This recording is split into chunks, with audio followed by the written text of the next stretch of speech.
لو اول مره تشوفني، انا اسمي محمود حمدي، بقدم محتوى عن كمال اجسام من 2015. بتكلم عن التمرين والتغذيه، وبتكلم عن الابحاث والدراسات القديمه والجديده عن كمال اجسام. بلاش رغي كتير وصلى على النبي ويلا بينا.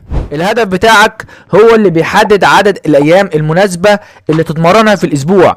يعني لو انت هدفك انك تخس او تنشف، فانت محتاج انك تحرق سعرات حراريه اكتر.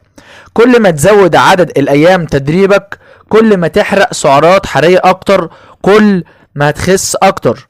يعني اتمرن كام يوم في الاسبوع هي مش قاعده ثابته، بس في العموم لو بتنشف يبقى بتتمرن من 5 ل6 ايام في الاسبوع عشان تضمن انك تحرق سعرات حراريه اكتر.